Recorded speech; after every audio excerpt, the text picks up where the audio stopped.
ሰላም ውድ የቻናሌ ቤተሰቦች፣ ኢትዮ አካዳሚ የኦንላይን ትምህርት ቤት ነው። አማርኛ፣ እንግሊዘኛ፣ ሂሳብና ሌሎች የትምህርት አይነቶችን በኦንላይን እያስተማር እንገኛለን። መማር ለምትፈልጉ በኢሞ፣ በዋትሳፕ፣ በቴሌግራም ከዚህ በታች አስቀመጥነው ስልክ እየደወላችሁ መማር ትችላላችሁ። ሰላም ውድ የቻናሌ ቤተሰቦች፣ በዛሬ ዝግጅታችን የአማርኛ አጠር ያለች ምንባብ ይዤላችሁ መጥቻለሁ። ለዚህ ቪዲዮ አዲስ የሆናችሁ ላይክ፣ ሰብስክራይብ፣ ሼር እያደረጋችሁ ቤተሰብ ያልሆናችሁ ቤተሰብ ሁኑ።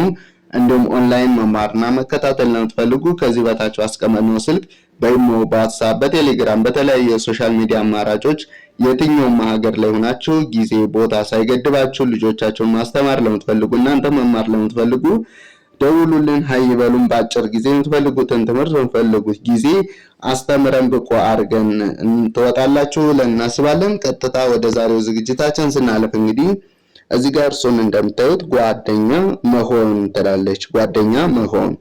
እሺ አሁን ላይ ዝግ ብዬ ነው ማነብላችሁ። በኋላ ተመልሼ ፈጠን ብዬ ማነብላችሁ ይሆናል። እኔ የምለውን እያላችሁ ማንበብ መጻፍ ይኖርባችኋል። ተከታተሉኝ። እሺ እዚህ ጋር ሁ ለ ት ሁለት እ ጂ ግ እጅግ የ ሚ ዋ ደ ዱ የሚዋደዱ ጓ ደ ኛ ሞ ች ጓደኛሞች ነ በሩ ነበሩ የ ት ም የትም ቦታ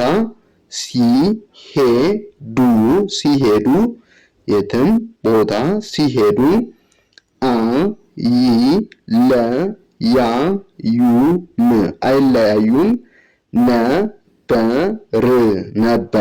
ነበር እ ን ደ ለ መ ዱ ት እንደለመዱት አ ብ ረ ው አብረው ወደ አ ን ድ አንድ ሀገር በእግራቸው በእግራቸው ይጓዙ ነበር መንገድ በዝምታ ይረዝማልና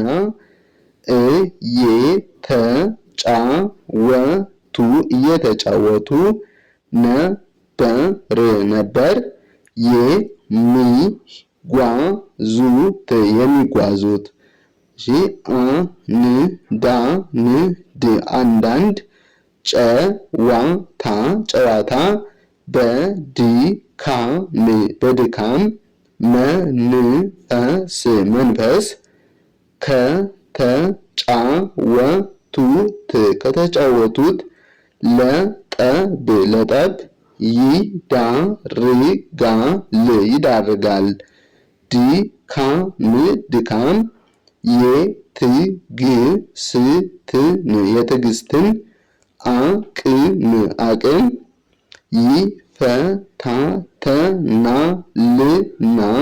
ይፈታተናልና ለዚህ ነው የሀገሬ ሰው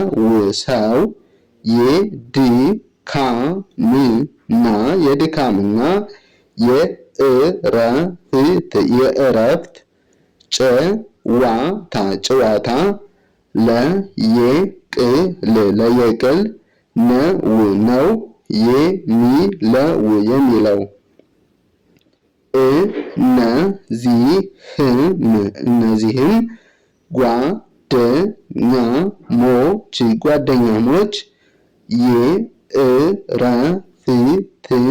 የእረፍትን ጨዋታ ለድካም አምጥተውት ኖሮ አለመግባባት ተፈጠረ። አንደኛው ታዲያ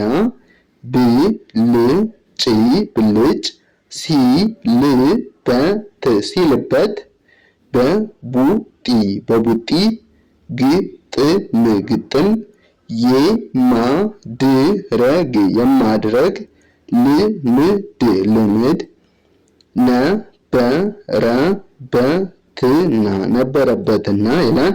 አንድ ልድገመው እዚሁ ላይ ሁለት እጅግ የሚዋደዱ ጓደኛሞች ነበሩ።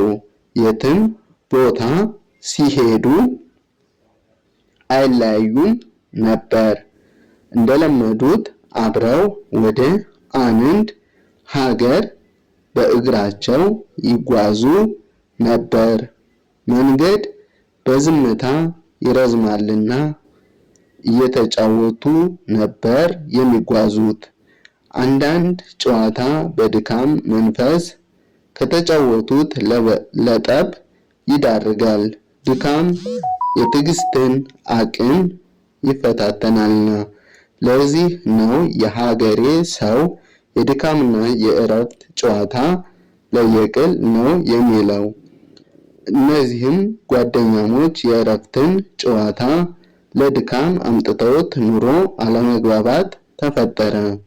አንደኛው ታዲያ ብልጭ ሲልበት በቡጢ ግጥም የማድረግ ልምድ ነበረበትና ይላል። እሺ ወደ ቀጣዩ በጓደኛውም ላይ ዓለም ያወቀው ቦክሰኛ የሆነው ታይሰን የማይችለውን ቡጢ ሰነዘረበት። ቡጢውን የቀመሰው ጓደኛም የፊቱን ደም ጠርጎ እያበጠ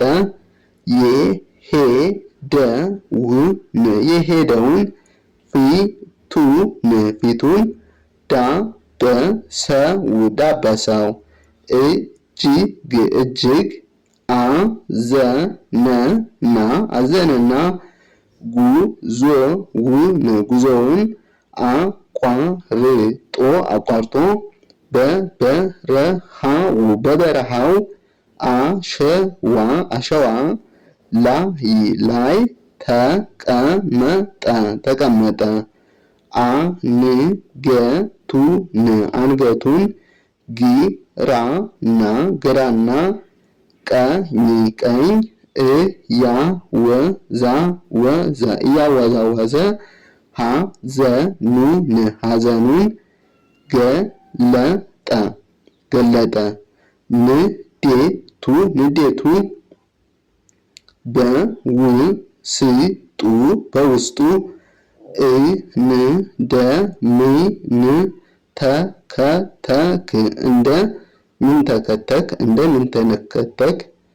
እንደሚንተከተክ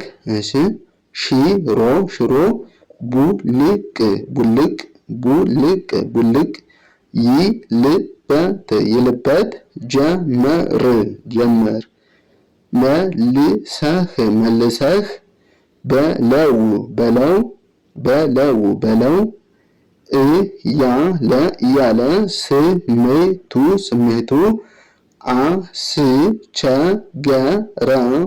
አስቸገረው። ጊዜ አይኑን አማተረና አንዳች እንጨት ፈልጎ አገኘ። በአሸዋም ላይ ዛሬ እጅግ የምወደው ጓደኛዬ ግንባሬ ላይ በቡጢ መታኝ ብሎ ጻፈ። ቀና ብሎ ሲያይም ጓደኛው ጥሎት በመሄድ ላይ ነበር። እርሱንም ያንን ጽሑፍ በአሸዋው እሻኔ ሊገመው እንዳለ እዚህ ላይ ጓደኛው ላይ ዓለም ያወቀው ቦክሰኛ የሆነው ታይሰን የማይችለውን ቡጢ ሰነዘረበት።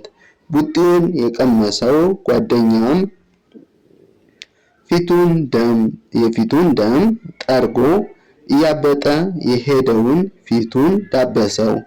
እጅግ አዘነና ጉዞውን አቋርጦ በበረሃው አሸዋ ላይ ተቀመጠ። አንገቱን ግራና ቀኝ እያወዛወዘ ሐዘኑን ገለጠ። ንዴቱ በውስጡ እንደሚንተከተክ ሽሮ ቡልቅ ይልበት ጀመር። መልሰህ በለው እያለ ስሜቱ አስቸገረው። ያን ጊዜ ዓይኑን አማተረና አንዳች እንጨት ፈልጎ አገኘ። በአሸዋም ላይ ዛሬ እጅግ የምወደው ጓደኛዬ ግንባሬ ላይ በቡጢ መታኝ ብሎ ጻፈ። ቀና ብሎ ሲያይም ጓደኛው ጥሎት በመሄድ ላይ ነበር። እርሱም ያንን ጽሑፍ በአሸዋው ላይ ትቶት ጓደኛውን ተከትሎት ሄደ። ብልጭ ብሎበት የተማታው ጓደኛውም እጅግ ተጸጸተ። በጓደኛው እግር ላይ ወድቆም ይቅርታ ጠየቀ። የተመታውም ይቅርታውን ተቀብሎ አብሮት ተጓዘ። የነበረውን ሁሉ ረስተው ደስ የሚል ጨዋታ እየተጫወቱ ተጓዙ። በመንገዳቸው ላይ አንድ ወንዝ ጋር ደረሱ። በአሸዋውና በሙቀቱ የተነሳ ተዳክመውና በላብ ተዘፍቀው ስለነበር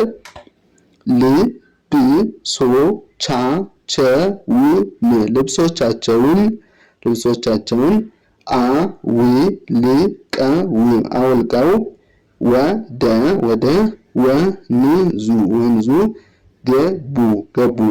ወደ ወንዙ ገቡ። ወዲያና ወዲህ እየዋኙ ድካማቸውን በመርሳት ላይ እያሉ ያ በቡጢ የተመታውን ወንዙ ነጥቆ ይዞት ሄደ። ሁኔታውን ያየው ሌላው ጓደኛውም ያለ የሌለ ጉልበቱንና ብልሃቱን ተጠቅሞ እየዋኘ ጓደኛውን በወንዝ ከመወሰድ ታደገው።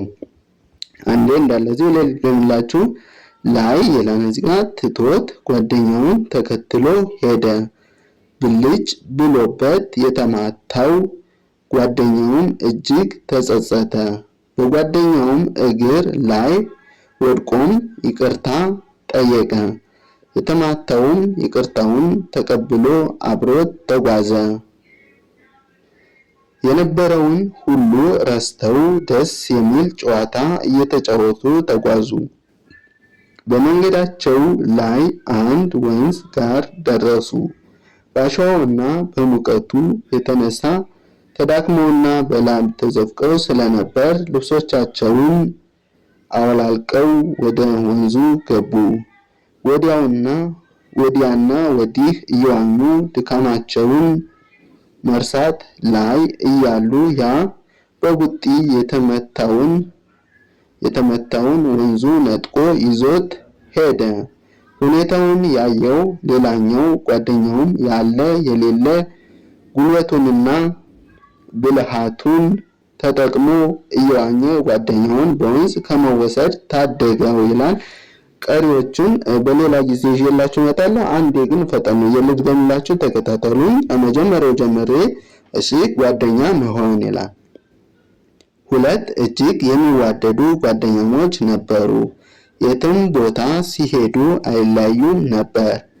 እንደለመዱት አብረው ወደ አንድ ሀገር በእግራቸው ይጓዙ ነበር። መንገድ በዝምታ ይረዝማልና እየተጫወቱ ነበር የሚጓዙት። አንዳንድ ጨዋታ በድካም መንፈስ ከተጫወቱት ለጠብ ይዳርጋል። ድካም የትዕግስትን አቅም ይፈታተናልና ለዚህ ነው የሀገሬ ሰው የድካምና የእረፍት ጨዋታ ለየቅል ነው የሚለው። እነዚህም ጓደኛሞች የእረፍትን ጨዋታ ለድካም አምጥተውት ኖሮ አለመግባባት ተፈጠረ። አንደኛው ታዲያ ብልጭ ሲልበት በቡጢ ግጥም የማድረግ ልምድ ነበረበትና በጓደኛው ላይ ዓለም ያወቀውን ቦክሰኛ የሆነው ታይሰን የማይችለውን ቡጢ ሰነዘረበት። ቡጢውን የቀመሰው ጓደኛውን ፊቱን ደም ጠርጎ እያበጠ የሄደውን ፊቱን ዳበሰው። እጅግ አዘነና ጉዞውን አቋርጦ በበረሃው አሸዋ ላይ ተቀመጠ። አንገቱን ግራና ቀኝ እያወዛወዘ ሐዘኑን ገለጠ። ንዴቱ በውስጡ እንደሚንተከተክ ሽሮ ቡልቅ ይልበት ጀመር። መልሰህ በለው እያለ ስሜቱ አስቸገረው። ያን ጊዜ ዓይኑን አማተረና አንዳች እንጨት ፈልጎ አገኘ። በአሸዋም ላይ ዛሬ እጅግ የምወደው ጓደኛዬ ግንባሬ ላይ በቡጢ መታኝ ብሎ ጻፈ። ቀና ብሎ ሲያይም ጓደኛው ጥሎት በመሄድ ላይ ነበር። እርሱም ያንን ጽሑፍ በአሸዋው ላይ ትቶት ጓደኛውን ተከትሎት ሄደ። ብልጭ ብሎበት የተማታው ጓደኛውም እጅግ ተጸጸተ። በጓደኛው እግር ላይ ወድቆ ይቅርታ ጠየቀ። የተመታውም ይቅርታውን ተቀብሎ አብሮት ተጓዘ። የነበረውን ሁሉ ረስተው ደስ የሚል ጨዋታ እየተጫወቱ ተጓዙ። በመንገዳቸው ላይ አንድ ወንዝ ጋር ደረሱ። በአሸዋውና በሙቀቱ የተነሳ ተዳክመውና በላብ ተዘፍቀው ስለነበር ልብሶቻቸውን አውልቀው ወደ ወንዙ ገቡ። ወዲያና ወዲህ እየዋኙ ድካማቸውን በመርሳት ላይ እያሉ ያ በቡጢ የተመታውን ወንዙ ነጥቆ ይዞት ሄደ።